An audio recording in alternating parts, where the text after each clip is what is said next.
क्या जी केवाईसी करने के बाद जी बैकलॉग आएगा या फिर जी जी उनको जिन्होंने केवाईसी करते समय कुछ गलत ऑप्शन चूज़ किया है, प्रोफेशन में कुछ अलग चूज़ किया है या कोई कॉलम उनसे भरने का रह गया हो, उनको हम ये मौका दे रहे हैं।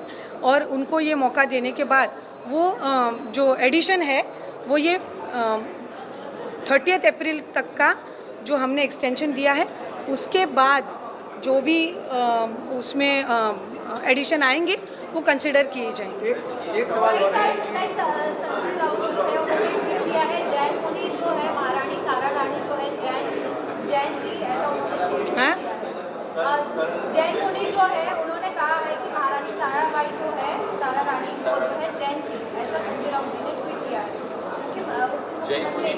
के सामने राजधानीला प्रतिनिधित्व करतात, एकीकडे शिवाजी महाराजांच्या संदर्भात वक्तव्य करताना जैन मुनी यांनी काल वक्तव्य केलेलं आहे की तारा राणी या जैन होत्या, जैन राणी होत्या। मी तर कुठलंही जेवढे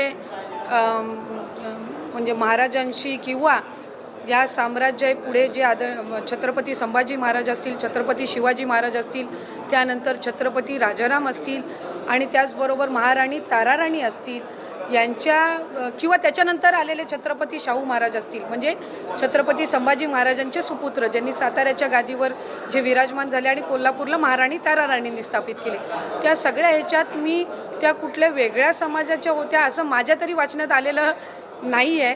त्याच्यामुळे ऐतिहासिक ह्याच्यावर आपण भाष्य करत असताना आपण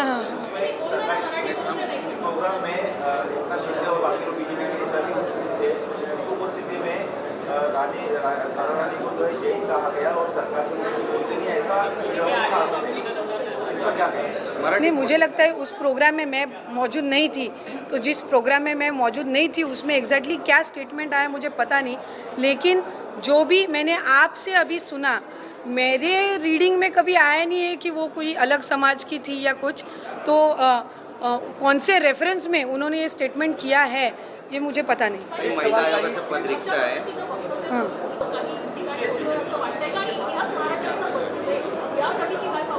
नाही, इतिहास हा महाराजांचा कोणीही बदलू शकणार नाही। छत्रपती शिवाजी महाराज यांना आपण दैवत मानतो आणि त्यांच्या स्वराज्याची ज्यांनी ज्यांनी गादी पुढं चालवली हा आपल्यासाठी एक ऐतिहासिक एक ठेवा आहे आणि तो निश्चितपणाने बदलण्याचं मला वाटते कोणामध्ये ते सामर्थ्यही नाही आणि कोणाचा विचारही नाही। महिला आयोगाचं पद रिक्त आहे, हे पद नेमकं कधीपर्यंत भरलं जाणार आहे? विरोधक यावरून देखील आता टीका त्या संदर्भातला जो निर्णय आहे तो राज्याचे मुख्यमंत्री फडणवीस साहेब, उपमुख्यमंत्री शिंदे साहेब आणि सुनेत्रा काकी घेतील आणि मला वाटते लवकरच त्या आयोगाला एक नवीन प्रतिनिधी मिळेल। एक सवाल ये है कि जो रोहित पवार लगातार जो सीबीआई इंक्वायरी, इन्वेस्टिगेशन, ये सारी चीज़ों पर जिस तरीके के बयान आ रहे हैं, हर दिन प्रेस कॉन्फ्रेंस हो रही है, इससे कितना पार्टी कैसे देख रही है और आज ये पार्टी ऐसे आरोप भी लगाया कि राजनीति हो रही है। नहीं, एक मिनट, ये सूरज जी ने जो 5 करोड़ और वो सब है वो अलग इशू है, वो हम दादा के हादसे के साथ हम उसको ना जुड़े, ये मुझे पहले क्लियर करना है। सबसे पहले जो रिक्वेस्ट हमारी नेता सुनेत्रा काकी ने जब वो डीसीएम बनी तब आदरणीय मुख्यमंत्री देवेंद्र फडणवीस साहब से की कि सीबीआई जांच इस पूरे मामले में होनी चाहिए। अब आदरणीय अजीत दादा है तो उनके फैमिली मेंबर्स हैं, वो अलग अलग अपनी अपनी तरीके से इस मामले में जांच हो, वो अलग अलग एजेंसी के साथ वो कम्युनिकेट कर रहे हैं, उनके साथ वो जो अपने पास इंफॉर्मेशन है वो शेयर कर रहे हैं। एक जगह पे रोहित जी होंगे, दूसरी जगह पे हमारे पार जी या जय जी होंगे, वो अपनी तरफ से शेयर करते होंगे, लेकिन सीबीआई की जांच हो, इसके अलावा सीआईडी की जांच हो और भी उसके बारे में जो एजेंसीज है उनके तरफ से जांच हो, ये सारी अलग अलग प्लेटफॉर्म से हमने भी ये रिक्वेस्ट ये आदरणीय मुख्यमंत्री महोदय के पास की है। इसका एक डिटेल्ड रिप्लाई उन्होंने असेंबली के लास्ट डे में सभागृह में दिया है। उसमें उन्होंने बताया है कि जैसे रोहित जी ये रिक्वेस्ट कर रहे हैं, क्या ये मांग कर रहे हैं कि दादा के हादसे की पूरी जांच की जाए,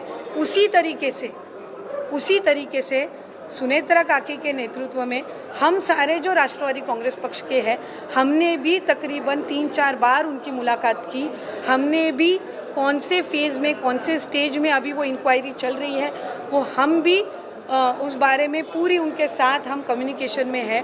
और नमस्कार विद्यार्थी मित्रांनो, विवेकानंद पोलीस अकॅडमी वाठार येथे विद्यार्थी मित्रांनो नवीन पोलीस भरती आर्मी भरतीची बॅच चालू झालेली आहे। विद्यार्थी मित्रांनो 2025 मध्ये आपल्या अकॅडमीमध्ये 14 जण पोलीस झालेले आहेत आणि 68 जण आर्मी भरती झालेले आहेत। विद्यार्थी मित्रांनो ज्यांना लेखी पेपर काढायचा असेल, ज्या विद्यार्थ्यांनी बऱ्याच अकॅडमी लावल्या परंतु पेपर निघत नाही, अशा विद्यार्थ्यांसाठी 100% रिझल्ट देणारी संस्था आहे। अत्यंत कमी फीमध्ये गरीब शेतकरी मुलांसाठी विद्यार्थी मित्रांनो इथं निवासी सोय वगैरे केलेली आहे। तर ज्या विद्यार्थ्यांना पेपर निघत नाही, येणारी पोलीस भरती आहे, वनरक्षक भरती आहे, एक्साइज पोलीस आहे किंवा सरळ सेवेची कोणतीही एक्झाम द्यायची असेल तर त्या विद्यार्थ्यांसाठी आपण अकॅडमीमध्ये करारपत्र ही सिस्टीम आणलेली आहे। ज्या विद्यार्थ्यांना पेपर निघत नाही अशा विद्यार्थ्यांसाठी 500 रुपयाच्या स्टॅम्पवर आपण पेपर काढून देणार याची हमी देतो विद्यार्थी मित्रांनो। असे बऱ्याच विद्यार्थ्यांनी सुद्धा आपल्या अकॅडमीमध्ये करारपत्र केलेले आणि भरती सुद्धा झालेले आहेत विद्यार्थी मित्रांनो। त्यामुळे तुम्हाला जर भरती व्हायचं असेल, पेपर तुमचा निघत नसेल तर तुम्ही लवकरात लवकर, नवीन बॅच चालू झालेली आहे 1 तारखेपासून विद्यार्थी मित्रांनो आपली बॅच चालू झालेली आहे। त्यामुळे तुम्ही क्लासमध्ये जॉईन होऊ शकता आणि तुमचं जे भरती व्हायचं स्वप्न आहे ते साकार करू शकता। खाली दिलेल्या नंबरवरती तुम्ही कॉन्टॅक्ट करून अकॅडमीची माहिती घेऊ शकता।